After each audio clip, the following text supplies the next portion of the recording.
questions, whether a deal's not been working right or you're trying to get started. But it's always a great time to come with a topic too. So tonight we're going to talk about quick ways that you could cut your grocery budget. So this may mean couponing. That's really not where I was going to go.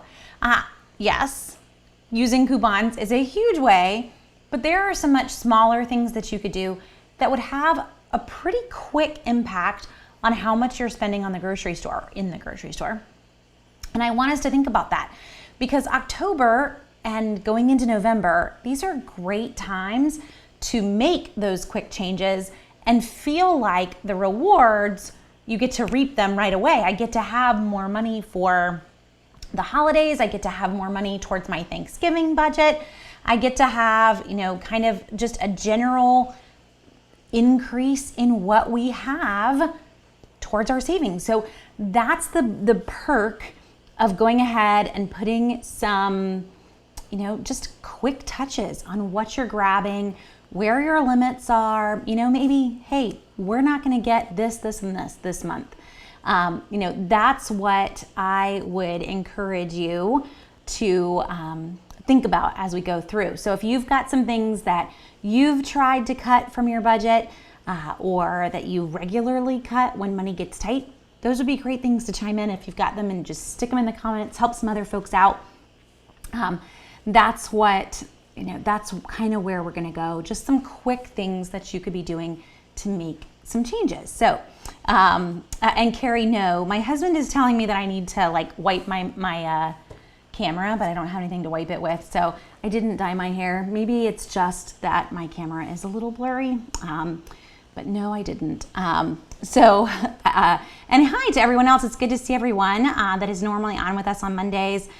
So Tara says, I've been couponing for a couple months and I feel like I'm still spending the same, if not more. So Tara, that actually becomes kind of an issue for folks when they're first getting started. So if anything, I would encourage you to still try to set a budget and to stop when you've met that budget. So there may be some other deals that you want to grab, but you're going to say, you know what, our goal is to spend this much. And once we hit that much, we're going to try to eat off of what we have. We're going to try to make meals out of what's already in our pantry versus continuing to stock up on the deals that are in the store. And maybe that'll help you to get to where you feel like you're spending less in the grocery store.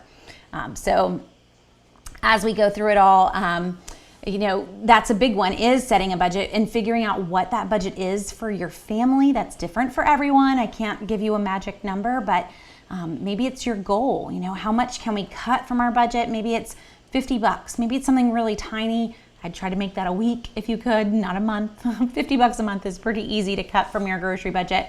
But I think you could handle $50 a week even if you weren't doing anything. So as we dive in, so some things that I want to emphasize right off the bat. Maybe, again, we can talk couponing, but I'm trying to think of just quick things that you could do in the next 30 days that would have a quick impact to give you a little bit of extra money. Long term, you could make them long-term changes too, but they don't have to be. So the first easy one is to start assessing what goes in your buggy. Is it a want or a need? So in our family, juice is one of the first things that gets cut when I am trying to make ends meet. And my 5-year-old, my 8-year-old, please buy juice. You know what? It's not required. Water is better for you and free. So things like that need to be the first thing to go. So juice, some snacks. I'm not saying that you could cut snacks entirely. With 5 kids, I would love to say that there were no snacks in our lives, but kids get just as grumpy as we do when they get hungry, and we tend to eat late dinners around here. So I can't not do any snacks, but maybe you focus on snacks that I know are going to fill them up better than snacks that are just like filler snacks. Chips, things like that, they're not going to stop the snacking. They just encourage more snacking.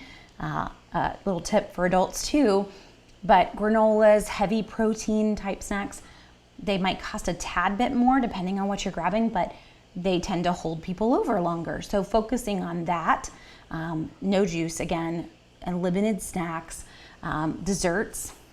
It's a hard one. Maybe we're gonna make some of our own desserts.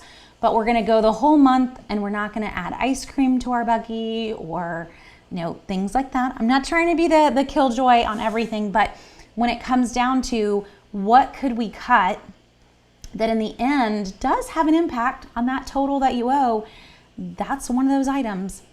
I don't have to have ice cream. Now, if it's like your line between sanity and absolute losing your mind, then I guess buy the ice cream, but you know where you are on that. A tip on this. So and this is a little more intense in the grocery store, but one way to really see how these have an impact on your budget is to actually shop with your calculator out, so that as I put something in the buggy, I add it into the calculator and I know, or I have a general idea of what the running total is that I'm gonna owe in the end when I go to checkout. Because you're gonna realize like, oh, this is $4.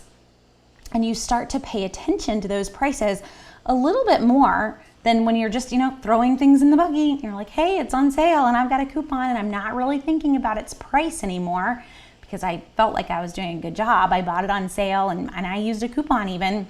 It still has a cost that adds in the end. So it gets you to stop and think, is that really what I want to spend $5 on? If it comes down to we just blew an extra $50 at the grocery store, that's a quick way to kind of rein in where that $50 was. Now, a fast way to do this, I wouldn't recommend sitting there and going like $1.69, $1, over and over. So round up, always round up, don't round down. For two reasons. One, this is gonna help you see kind of how quickly your buggy is growing, but because you rounded up on everything that went in the buggy, it is gonna give you a little tiny moment of joy when you go to check out, because it's not gonna be quite as much as you thought it was gonna be. So always round up. Don't round down. You'll be disappointed if you round down, because then you actually will owe more than you thought it would be. But it's a good way of keeping tabs on how much you're gonna owe, and a good way to really mentally assess, do I really wanna grab that? Is it really worth the $4 or the $5 that it's gonna add on to the total? So do that. You don't have to do it every time you're shopping, but even if you did it once a month and you just started to assess like, oh wow, I'm starting to realize like that, your love for me, it's Honeycrisp apples. I love one particular kind of apple, but they're not usually very cheap. And so if I actually take the time, you put them in the bag in the produce section and you're thinking, oh, they're $1.99 a pound. This is great. But you don't realize when you put 6 in a bag that you just put almost 5 pounds of apples into one bag, and at $1.99 a pound, that's $10 worth of apples. I'm like, I love these apples, but $10, that's a lot of money to spend. So hopefully that'll help you too. Weigh out your produce if that's what we have to do. I'm not telling you to not buy produce, but definitely have an idea how much is all of this going to cost when we get to the register. It's going to take away a little bit of stress. And yes, so Darcy's saying, Sam's Club, the click and shop does that for me. And I see what it's going to cost before it goes in the cart. I 100% agree with you. So if you're doing like Kroger Click List, you're doing any type of shop online and then go pick it up, it can be a huge money saver for you for actually a couple of reasons. You didn't walk around the store and randomly add things to your buggy that you weren't planning on, but you are able to quickly assess, is this worth it or not worth it? So for me, actually, a recent example, this past weekend, we had an American Heritage Girls camp out, and I was in charge of buying all the food for 70 people to camp out for basically 4 meals total. So in all of this, I'm sitting there with my laptop, my husband's laptop, and I'm going between Sam's and Target and placing everything in a pickup order, figuring out who has the cheapest, also planning on a chef store trip for produce and meat, but constantly pulling things out of the Sam's buggy, moving them to the Target, playing with different things, nixing things like, we can do without that. And that is the perk of ordering online and being able to know right then, how does this fit in the budget? Is this really, really something that we have to have, or is there a way that we can figure out how to do that item cheaper? Having a set budget for that event I couldn't really just, squeeze things in here and there because they sounded fun. I had to make it work. And I think if we treated our household budget that same way, we would shop in the grocery store so much better than we do now. If you really looked at it as we run out of money here, and I don't think most of us approach the grocery store that way anymore. We should, but we don't. So that's part of, tallying up if you're walking through the store, so you have some idea. Again, you don't have to do that every trip, but just not letting it get out of hand and keeping tabs on it is a huge way for sure. Paige, I'm glad I'm not the only one. Honey Crisps are amazing. I don't share them, by the way. They're Mama's apples. I guess I would let my husband have one if he really wanted one. But I don't share them with any of the kids. They can eat all of the cheap 99-cent per pound Fuji's and Galas that we find. Wendy, I love your tip. So make freezer meals. And yes, anytime that we can plan ahead, we can meal plan, freezer cook. Some folks cook for the whole week and boom, our meals are done. I don't have to think about it. It keeps you from eating out, which is a huge budget buster, but it also helps you to stay on track in the grocery store. If I've got some sort of idea, then when I'm walking around the grocery store, I tend to grab less of, oh, that sounds good. Oh, we'll use that. And then you never do.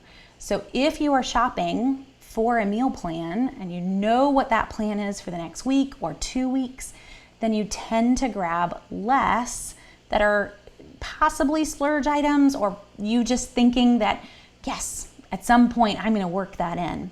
You're not necessarily going to work that in.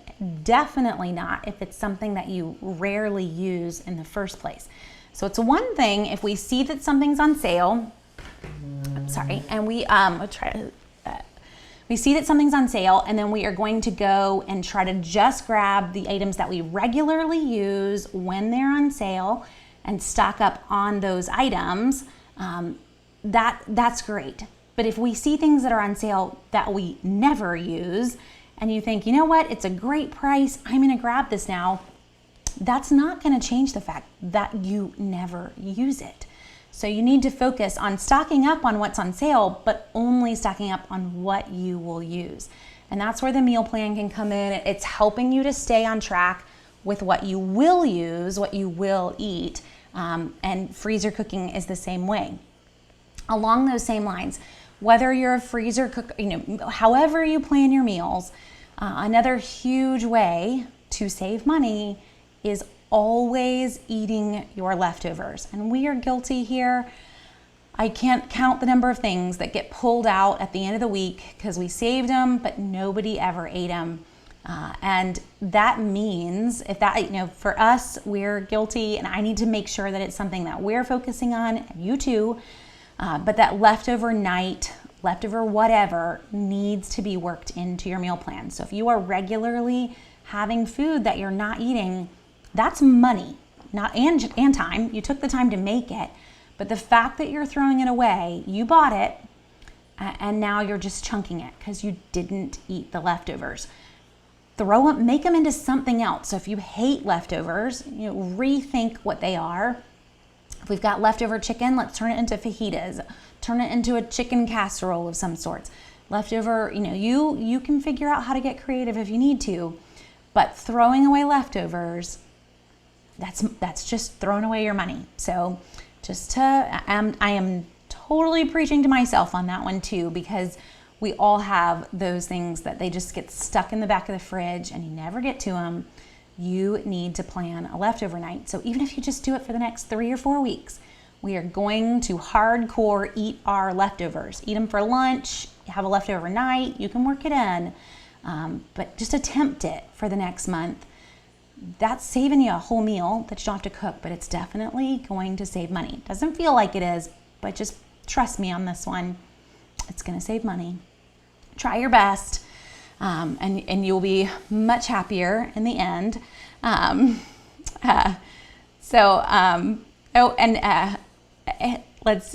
Seeing all y'all's comments are always funny too.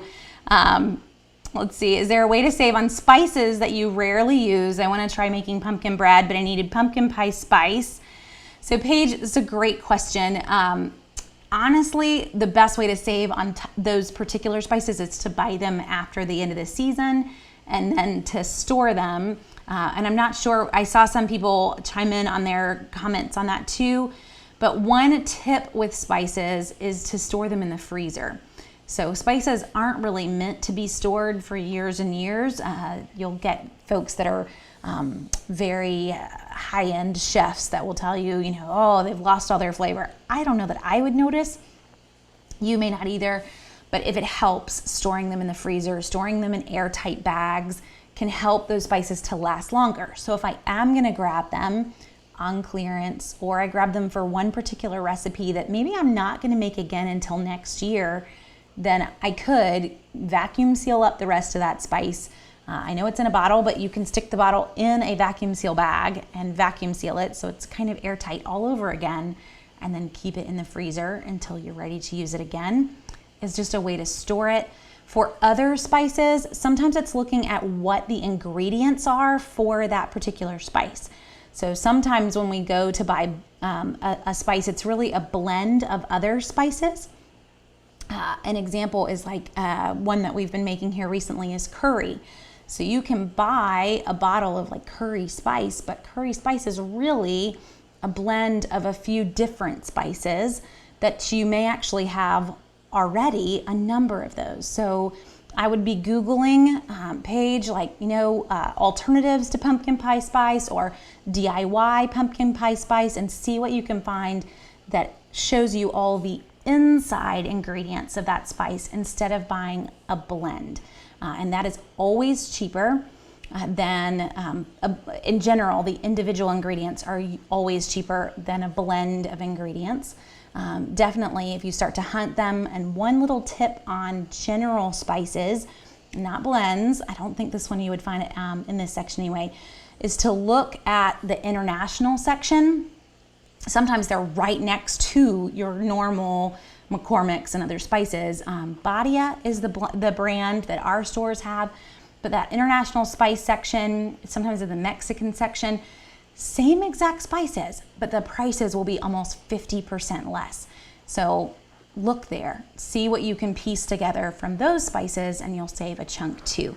That's a great question. Latanya, I love her comment too. Dollar Tree sells spices, so you can also, look in other stores, and Sheila too. So Publix does regularly run buy one get one spices. We've also seen a lot of sales at Kroger, if you have Kroger nearby, on their house brand spices, which anytime we can grab a house brand when it comes to spices tends to be a decent price. So going for all of those, that's a lot of tips there on spices, but hopefully that will help for anyone that's looking to do a lot of baking. So super fast to go back to meal planning. I mentioned it, but just one thing to emphasize, I want you to plan a leftover night, hit that one, but I also want you to really think about how to reuse some of the things in your meal plan. So that I'm saving time, but I'm also saving money. Meaning, if I can get a great deal on chicken this week, then let's work in chicken into the next 2 weeks a few different times. And let's work in how that chicken could be reused so that I'm cooking it one time and then I'm working it into 3 or 4 meals. Getting creative that way, it's going to help you to use the meat that was on sale to the best of your ability, but it's also going to save you some time by kind of thinking about you're cooking it one time and then I'm using it a few other times. Meat tends to be the one thing that we use as an excuse to change our meal plan. So that's why I want you to focus on the meat. Think about it. If you had something on your meal plan and you're like, oh, I didn't defrost that, that's going to take way too long, or oh, I really don't want to have to take all the time to cook that and then shred it. Meat is what tends to kind of make you chunk your meal plan. So if you put a concerted effort towards focusing on what's on sale, focusing on kind of pre-cooking for a few different meals, keeping it in the freezer, those are things that are going to help you stay on track with your meal plan as well, which is helping you save money. So along those lines, one other thing I want to get you to think about, whether you do it for a week, whether you try to go for a whole month, we did this past February, is eating from the pantry and the freezer. So for us, we've kind of rebuilt our pantry. I didn't shop for most of February, and then I saw the writing on the wall of what was going to happen in March, and we started shopping that last week in February and just went really, really big. But for the first 3 weeks, we spent nothing in the grocery store. I could probably do that now. We're pretty much completely restocked. Our freezers are in a good point.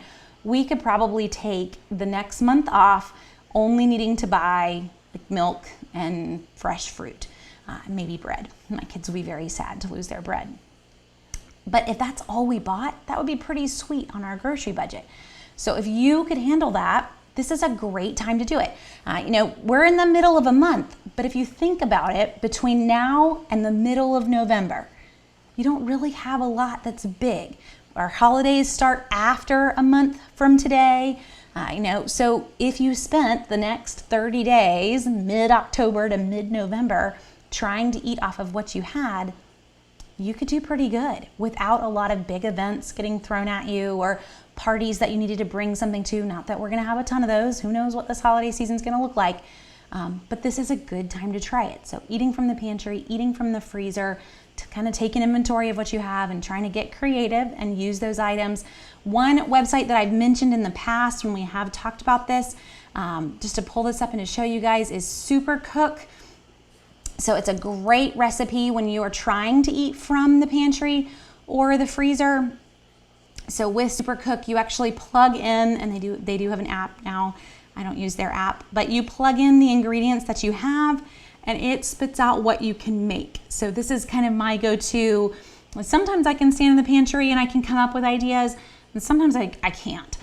So if you're just brain dead and you just want somebody else to give you ideas, plug in what you have and let Supercook spit out what you can make. It's a great way to eat from the pantry without having to put a lot of effort into thinking through those meals. So supercook.com is this website. And basically it's like a checklist. So I would focus on your big things. You're going to come in, you're going to say, hey, I've got ground beef. I've got, you'll put in what spices you've got. It'll start to spit out the recipes that go with what you check. So you could even check all the meats that are in your freezer, kind of go through and get some ideas of a bunch of things that you could make if that's what you wanted to do. It's a helpful website. Okay, trying to keep tabs on y'all's comments too. And Macy's saying Aldi is also a great place to go to for spices, so you could check out that one. So Dollar Tree, Aldi, Publix, BOGO's, got a lot of options there. So Kathy, great question. So what do you do when you're the only one that follows the plan? Now I'm assuming that you mean your meal plan here. What I tend to do is once I've written out a meal plan, I tear it out of the book that I wrote in and I just stick it on the fridge so that everybody can see what that plan is. So if I'm not the one cooking, if my husband's going to cook that night, or I'm going to convince a 15-year-old to cook that night, they kind of know what the plan was, where I wanted them to go. If it's getting everybody on the plan of not spending money, that can be a tricky one. But sometimes it's getting folks to get on the same plan with what the goal is. You know what? If I can convince all of you that our goal is to not eat out for the next 30 days, that they see the reason why. The perk for this is that, we're hoping to go on a fun trip, or we're hoping to pay off this bill. And I really want my kids to understand that that's important. Hopefully your husband's going to understand that that's important. For us, it usually is. I'm very much, if you wanted to put a label on me, an experiences mom. I am all about getting to go on a fun trip or getting to make some memories. So a lot of times when I get into that mode, it's because I have something that I want us to be able to save up our money for. Our February, and I shared it with all of you guys back then too, was that we went on a cruise. We went on a cruise like 3 weeks before the whole world shut down. I am so glad we did that. But that is part of why we did a no-spend February, because that gave us some extra padding in our budget. Now we already got like a crazy good deal on the cruise, kids sail free, and when you've got 5 kids, you just start like, hey, let's go. But having that extra money in our budget became a perk for them. They all saw that as a perk because it meant that we could do some fun things and have a shore excursion here. You get the idea. So that's how I motivate people. And hopefully you can have some way that you can get everybody on board too, if that's the problem. April, do I ever go to Sam's Club for deals? We do have a Sam's Club membership. I don't tend to head there for a lot of our personal purchases, because when it comes down to grocery items, compared to the regular price in Sam's versus what I can get on sale with a coupon, I tend to be able to beat the Sam's Club price. If I can't, then yes, I would definitely make a trip there for those items. But honestly, when it comes to Sam's, so much of what's there, it's the big snack foods. It's just not what we need to focus our money on, so we tend to stay away. It gets a little dangerous. But there are some things that we would definitely make a stop at. If anything, we'll throw it into date night and we'll stop by there while we're out. I love their big bags of nuts that are like 3-pound bags of nuts. It's the cheapest price you can get. Their spices are good prices as well. There's a number of things that you could grab there, but it tends to be just those specific items for us. Paige, great question. So I mentioned vacuum sealing your spices. Can you vacuum seal or freeze flour and sugars? So definitely flours, Paige. There's a lot of folks that will point you in that direction. Older folks that have done that for years. The only thing that some people will tell you to be cautious on is self-rising flours. As to whether or not it can affect the yeast that's inside, or kind of, well, I guess, whatever is inside a self-rising flour. Some folks will say you shouldn't freeze that, but we've never had an issue with it. With sugars, you can as well. Just make sure with a sugar that you have a very good seal, because your freezer is actually pretty moist. Think about all the, ice crystals that end up inside of things. It's not a dry space, and so you can end up with a really kind of hard rock of sugar because of that extra moisture that you don't even realize is getting in there. So Wendy says, when I'm cutting our grocery budget, that's not the time to try a new recipe that I have no ingredients for. So yes, thank you. That is a great tip. And so if you're really going to focus on doing little things to make an impact on your grocery budget, this isn't the time to go digging for capers or some funky things that are not already on hand, because those are not going to be on sale. The odds of you deciding to make a recipe with it and it being on sale, it's just not going to happen. So focusing on what's in your pantry for a new recipe maybe, but not for just going strange and trying something new. I wouldn't recommend that. It's not going to help the budget at all. So let's see.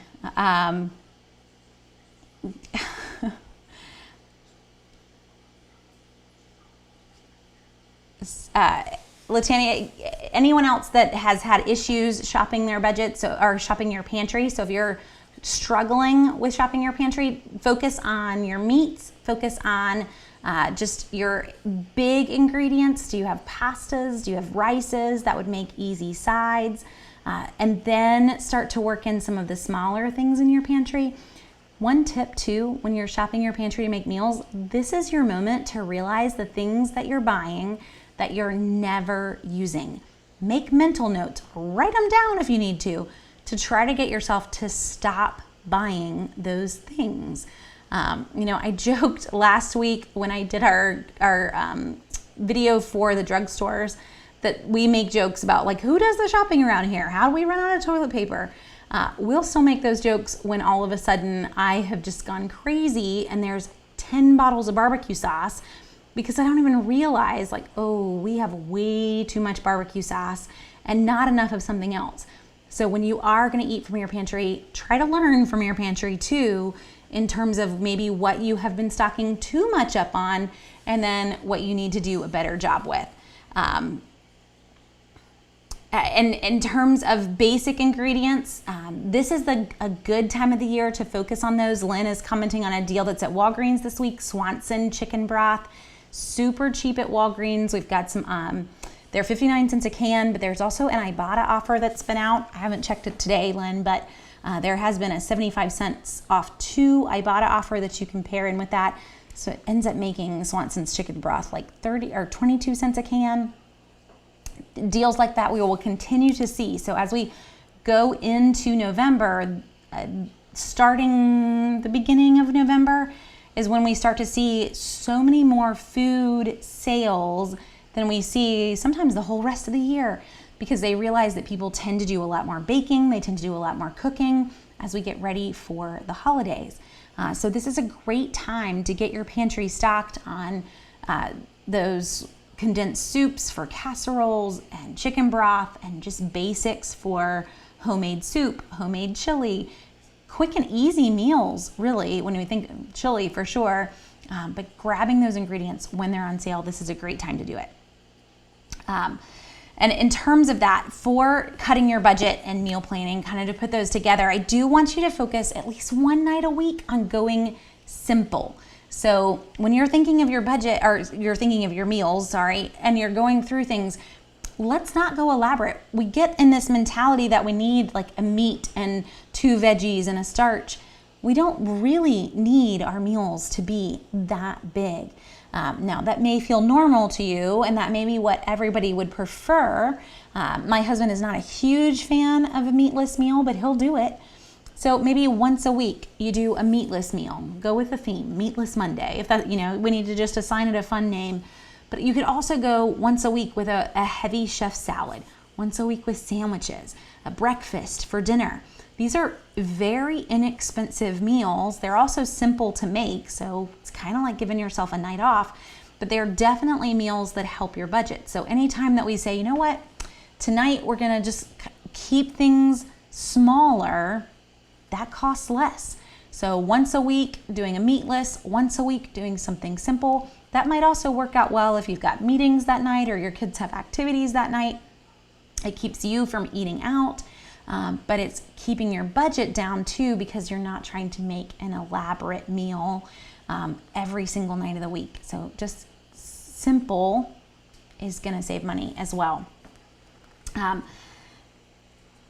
One other thing, when we're talking produce in the grocery store, when produce for me, I have shared numerous times that we get most of our produce from a produce co-op, but we do still buy some items in the grocery store. And on this one, you need to stick with what's in season. So whether it's in your meal plan, whether it's just what you're walking around and grabbing, focus on what's on sale, not on what you want. So I'm mentioning Honeycrisp apples. I do not purchase them year round. They're crazy expensive outside of season. They're still expensive inside of season, but you've got to stay in that season. So grapes and getting mandarin oranges, some of those things, they do go on sale, focusing on them when they're on sale versus, I just would really like to have this item today. That's not how our produce can work. We really do have to stick with the seasonal items. Have you guys seen the price of strawberries? This isn't the time to buy strawberries. You want to focus on that in the spring. If you wanted extra strawberries, you should have stuck them in the freezer a few months ago. They are not on sale. I actually saw them as high as $5 a pound in our local grocery stores. Don't touch them. So sticking with what is in season. Another tip for produce is growing some of your own. I know that we're going into winter, but you can have a winter garden. We've not hit first frost. For most of us in the Southeast, we won't hit a heavy frost for a while. This is a great time to put lettuce, to put winter greens. They grow well. You can even get some squashes and zucchinis still. You can even regrow some of your items as well. So if you're grabbing like green onions in the grocery store, you should regrow your green onions. You can even grow your potatoes if you want. Now that's not really a winter veggie, but it is in the ground. So depending on how far south you are, you actually can grow a considerable amount still. But for even those of us in South Carolina, we can definitely have lettuces and greens, onions. They're still gonna grow and have that winter garden. Bring that winter garden inside if you want as well. We see all the kind of special funky pots that you can do now. Now, some of those are super expensive.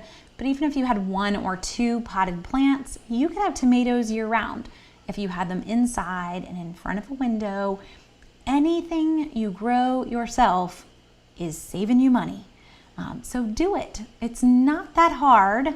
And in the end, it usually tastes better, but it has significantly cut some of what you're buying in terms of fresh produce. So, just an encouragement to try to have a green thumb if you can.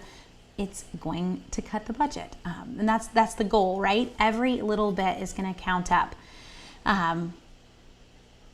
So Desiree, you bought a food saver and you've already noticed that it isn't completely sealing. So one thing you can do with a food saver, Desiree, make sure that you clean the contacts. Make sure that those contacts are getting as hot as they once were.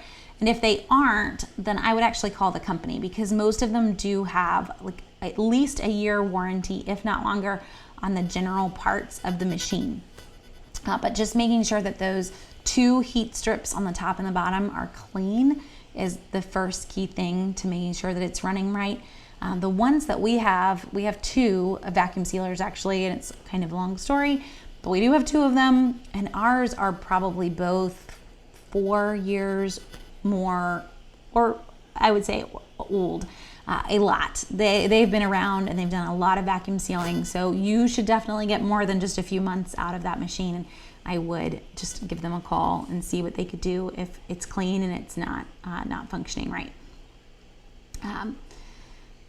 So Wendy says, I take 5 minutes before I head to the store to take a good look at my fridge and my pantry, and I tend to also buy more of the same because I can't remember if we have any. Exactly. Taking a quick inventory before you go is a huge way to keep yourself from accidentally grabbing more. For me, I need to do a better job of that, because I'll come home and realize, oh, I didn't buy this, and this, thinking that we had it. Definitely in the fridge. Always think it's in the fridge somewhere. Kind of like just go with benefit of the doubt. Sour cream, we tend to never have. And in the pantry, I tend to overbuy things that we've already got. So that's where, just learning what you're becoming a small hoarder on without realizing it. It can be a big way to cut out things. Paige, I love your tip. So Paige says she freezes leftover broths so that they last longer. And this is a great tip, even for folks. Let's say that you have you do a recipe and it calls for like 1 cup of chicken broth, but you still have another almost half a can if you were using the can. If you were using a carton, you've got so much left. Freeze it, because broth, after 24 hours, it's actually not supposed to be good anymore. You cannot just put broth in the fridge and leave it there. It grows things really well. So don't do that. Instead, get out your muffin cups. That's what we tend to use.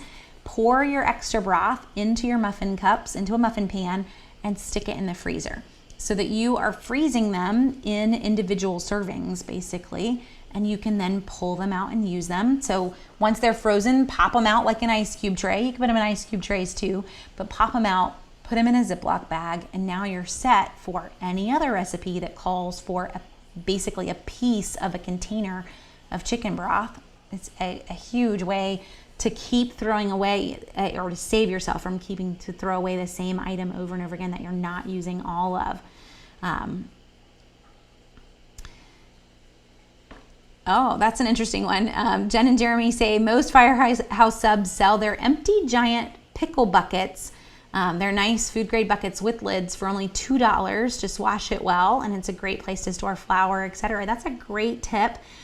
We have some of those too. A couple of them are behind me, actually, that store flour and rice, because we buy rice like a 50-pound bag and then don't have to buy it again for quite a few months. But my husband makes sourdough bread on a regular basis, so we always have flour in a 5-gallon bucket. Our go-to has been Tractor Supply, but that's probably even cheaper than he's getting them from Tractor Supply. So Firehouse subs for cheap 5-gallon buckets. Good to know. And Paige says she keeps a couple $1 store dry erase boards on her stand-up freezer so that you can keep better track of what's in it. That is a huge way to keep track on that page. I love that idea. I was thinking, our freezer actually is probably dry erase compatible. We could just write right on it. but having a way to know what's in it. We tend to try to keep it organized where meat is in one section and veggies are in another, but having some way of knowing like how many or what you've recently stocked up on would be a great way of keeping track of kind of what's the next thing we're going to run out on. And April says, my brother and I just cleaned out our pantry as far as canned goods, and there were some that were over 1 to 2 years old. So when do you throw out expired canned goods? So April, with food, they have expiration dates on them, yes. I've kind of always viewed that as this is when the brand would like to be safe, and factoring in that they have some liability on their side. They don't want you to come back and yell at them. So I've always viewed those expiration dates to kind of be like a plus or minus, sometimes upwards of a year. When it comes to canned goods, they're good for ages. I wouldn't be super, super fast to throw them away.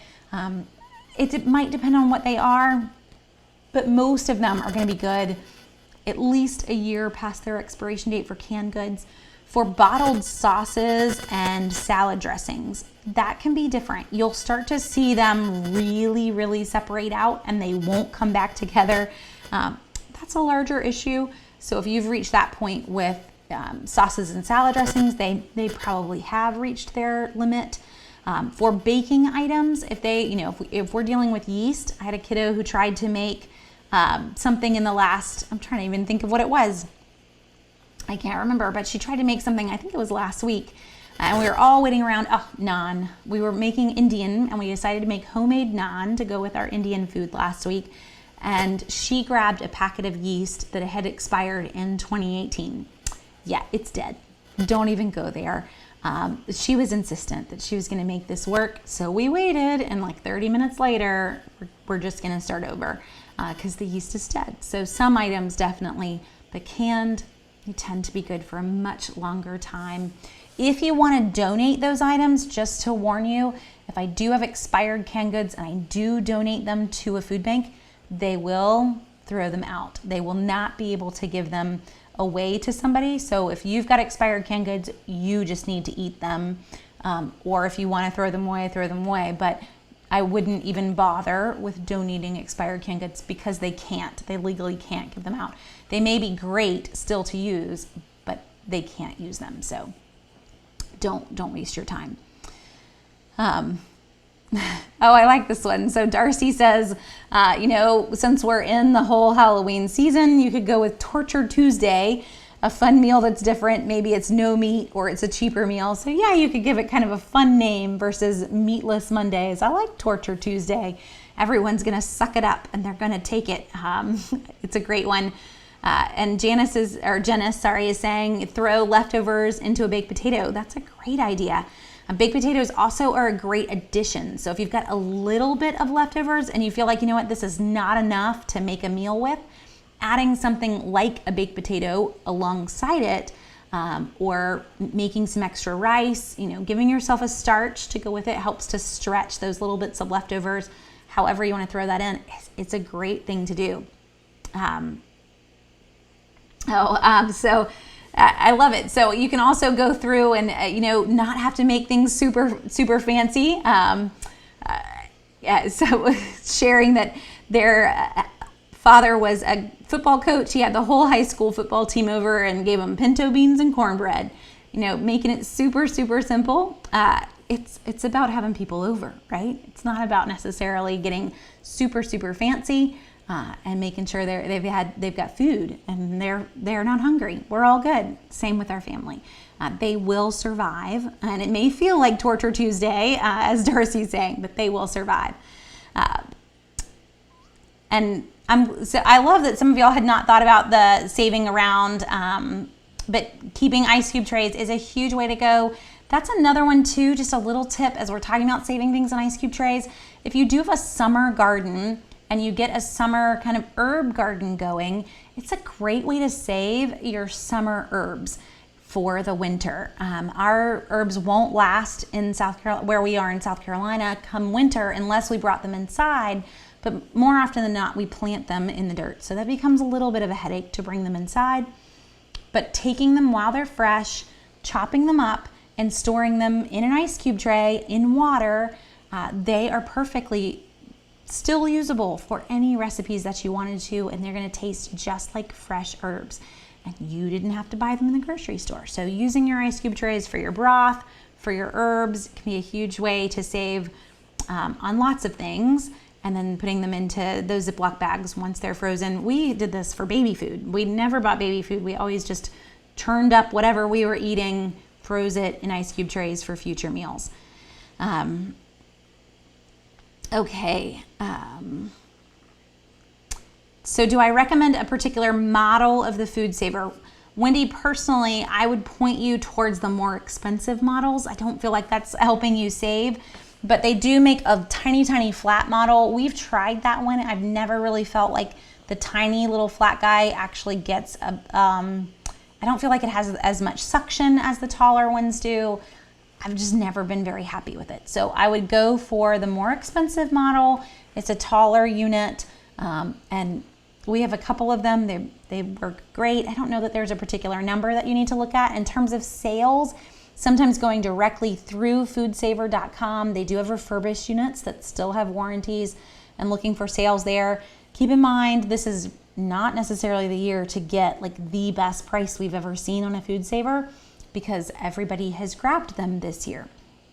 So you're gonna have to kind of take what you can get, but you will see some sales. So that's what I would look for the most. Bed Bath & Beyond, using a 20% off coupon there could also be a decent way to get a deal. So Anna says, at 85, I keep a running list of what I'm running short on. I live by myself. I never eat out. I do all my cooking in large batches and freeze into small containers. So for her, she only goes to the store every 3 weeks now because of COVID. So it sounds like you're doing great. And she divides her milk and freezes that too. That is a great tip. That is not one, Anna, that we currently would use in our house.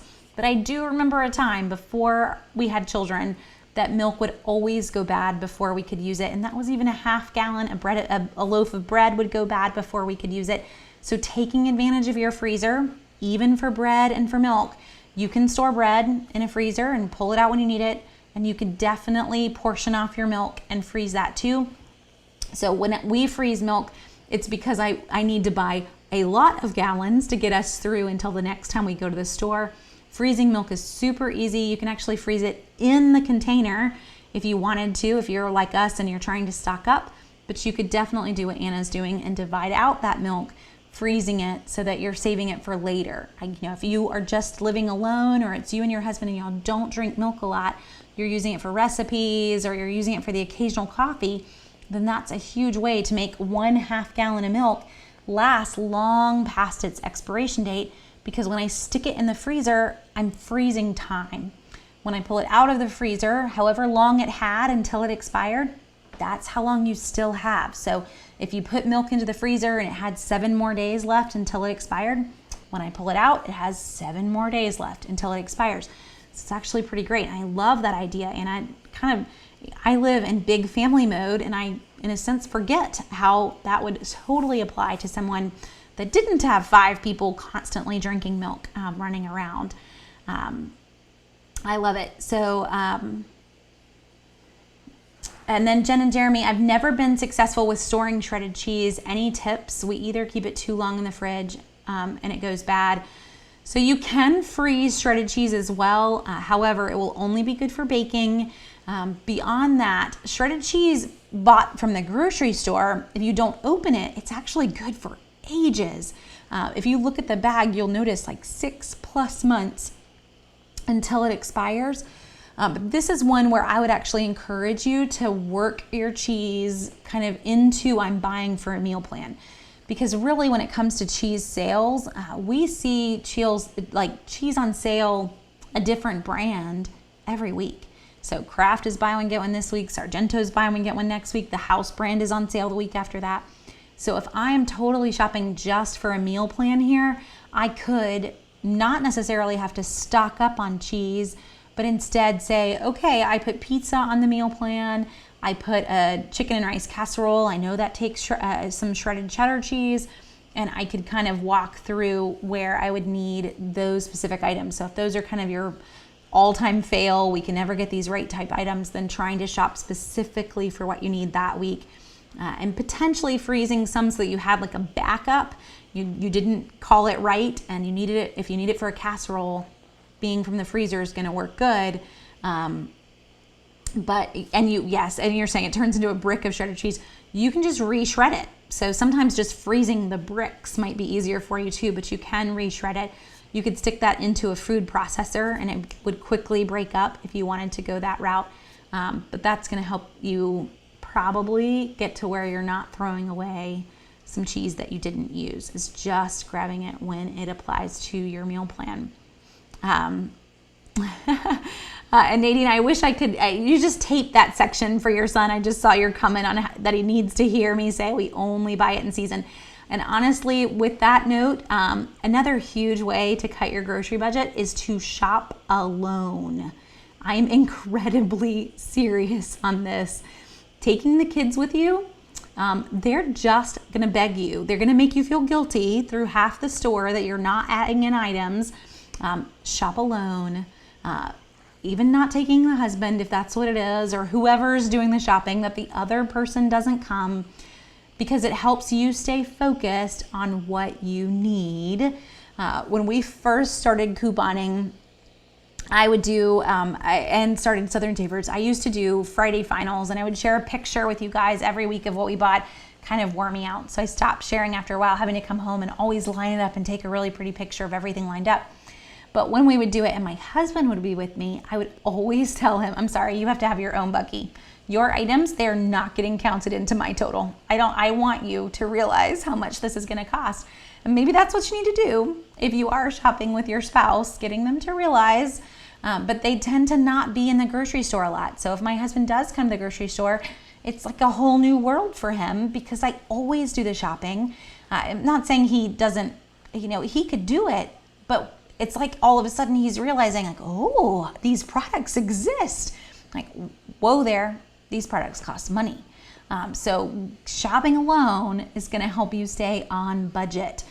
So you can just tell your spouse, like, not allowed, can't come, I have to do this alone. It's gonna help us save money. That does mean you have to avoid the Starbucks and other things while you're out, but it will help. So keep the kids home too. It's going to help, I promise. 100 times going to help. Yes, so I'm trying to catch up on everybody's comments. Sorry, guys. And pinto beans and cornbread, there we go. So Amanda, you're following in with our family members there. It's a good meal. It's an easy one. Beans are a great substitute for meat anytime you need to. Oh, and Wendy, I love your tips. So talking to Jen and Jeremy on this one, and I know they probably already saw it, but just to share it. So Wendy's talking about when you go to re-shred your cheese, spraying the food processor blades with Pam, and the cheese won't stick to the blades. So I know that's a big one when you just kind of end up with everything feeling all gooped up. It's a good way to save and solve that problem. Let's see. Hopefully all these things are great tips. You guys can keep track of all of them. Y'all have given a lot of things, and I had a good list, but you've definitely added to it. I'm trying to make sure I didn't miss anything specific on mine. But in terms of, Paige says, my husband always teases me and says we can't buy anything unless it's on sale or we need a coupon. That's the rules. I mean, it sounds like he knows them. This is just how it should work, right? I'm sorry, I can't do that. There are times that I will bring things home that have been requested, and I'll hold them out and say, I only bought this because I love you. Like, it's not on sale. I am just getting it because you asked for it. But typically, I will try to find a deal if I can. Quick note on that one. If you are using Southern Tapers or you haven't been, and there is something that you have to have, use the item search that is on Southern Tapers.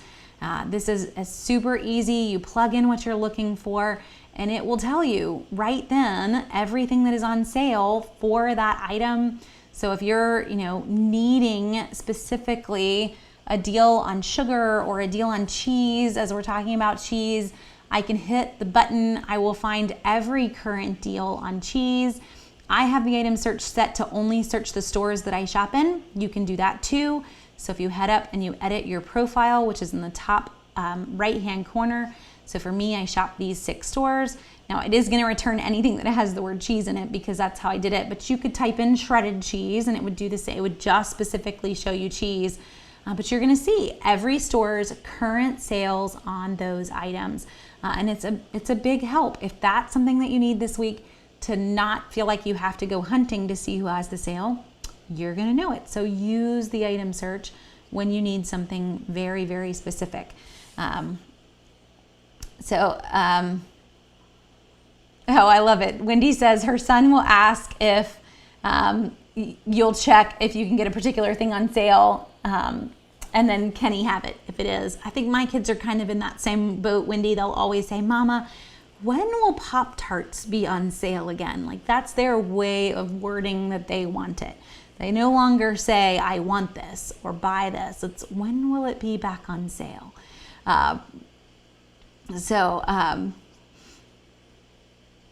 Yeah, we're kind of all in the same boat, and I love it.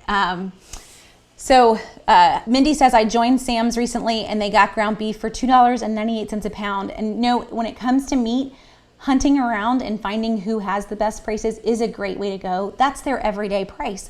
So you're not necessarily having to wait on a sale in the grocery store. You've kind of learned that this is probably the best price that you'll be able to get in your area. Another tip when it comes to meat though is checking if you have a restaurant supply store in your area. So for us, I mentioned it earlier, but we have a US Foods chef store, and the chef store prices always beat any warehouse club prices when it comes to ground beef or chicken. So I can get like boneless, skinless chicken breasts for $1.10 a pound. Ground beef is, I think, $2.89, probably even less now. I haven't bought it in a few months, and that was back when meat was a little higher. So if you have something like that in your area, that's a huge way to save on meat. However, it's buying it in bulk. So that is buying, 10 plus pounds of ground beef at a time. The chicken is in a 40-pound box. We're okay with that. We vacuum seal it, and we will not have to buy chicken for sometimes 3+ months. But if you don't have a freezer, that's going to get a little tricky, but it's a huge way to save for sure. And Wendy, yes, don't tell my kids that though. Wendy said Pop-Tarts are on sale at Publix. No, they're not. I haven't bought them in ages, and I kind of am refusing to buy them. They're really expensive when you think about it, even on sale. When it comes down to the serving, I've nixed that one from our diet. We're going with cheaper breakfast options. So just don't tell them that ever. It's our secret. So all of these things that we've mentioned, really, I tried to not bring in the coupons to this, tried to not even mention sales cycles in it all, but you could go there just to, give you that option. It is a significant way to cut your budget, but all of these are great ways to make an impact immediately. Nixing things we don't have to have, focusing on a couple meals a week that are simple meals, focusing on one night a week that's not got meat in it. Those are the most expensive things that you're grabbing, the meat and the produce. So focusing on ways that we can cut those prices, taking advantage of promotions that are running too. So one thing I did want to mention for you guys, just talking sales, there's not even coupons to throw in here. Don't miss the promotion that's running this week in Target. So Target has a $5 gift card when you buy $25 worth of their Good and Gather products.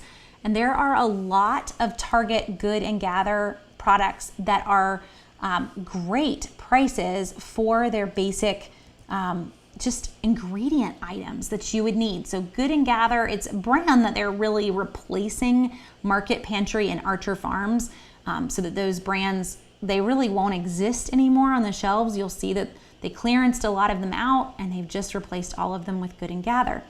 But this promotion this week, you buy $25 worth of Good and Gather, you get a $5 gift card back.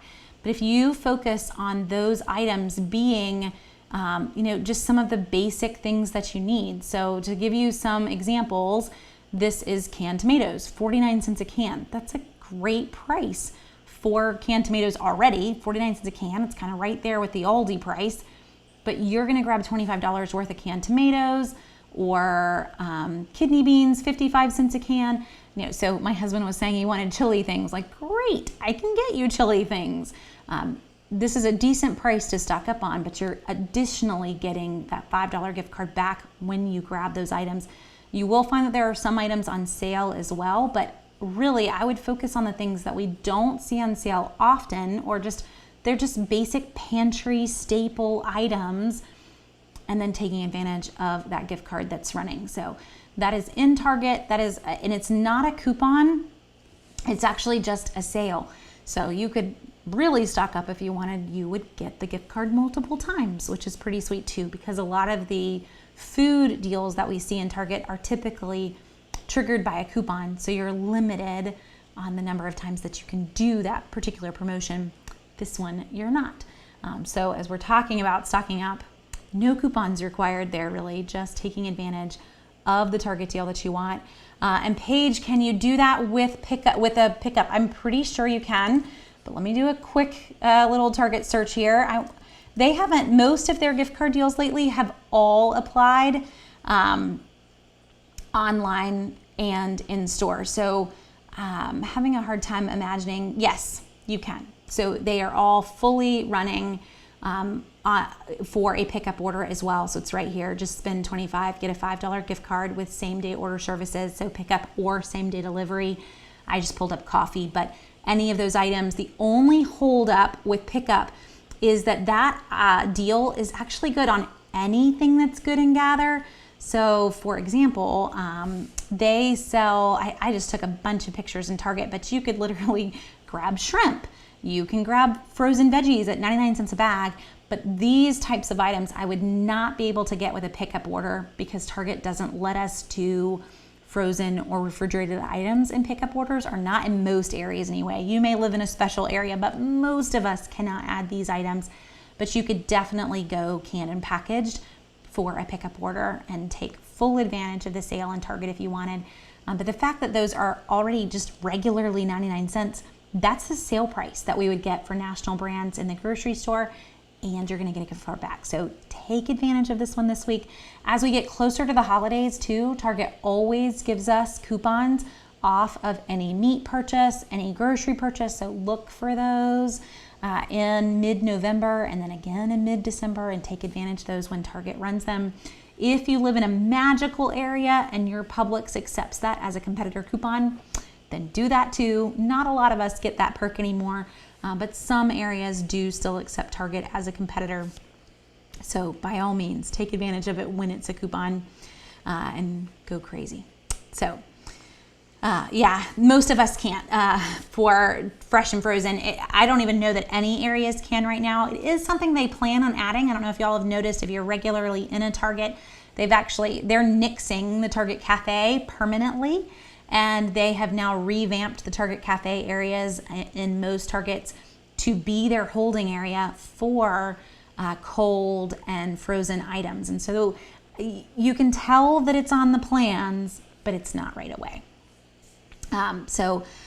Hopefully you will be able to grab that one, and that's just an extra little way to save this week. So we got through a lot of things tonight, and I hope that helps you guys be able to save just a little bit, not even hitting the coupon side of things, but just ways to think about your budget, think about how much we're spending in the grocery store, ways that we could cut our budget and make just a small impact, even if it's just for a month. I'm not telling you can't buy ice cream forever, but if you just went a month with no juice and no ice cream and trying to make some changes to your weekly meal plan to cut out certain things here and there, 1 month, we can all handle it. But then how much money would you have saved up at the end of the month going into the holidays? That would be huge. So try them. I'm going to kind of get you, I'm going to hold you to it. And I guess in a few weeks, I'm going to ask you how you're doing. We're going to see what some of you guys ended up saving in the end. I think it would be great. So plan on giving me some feedback. I want to know how much you end up saving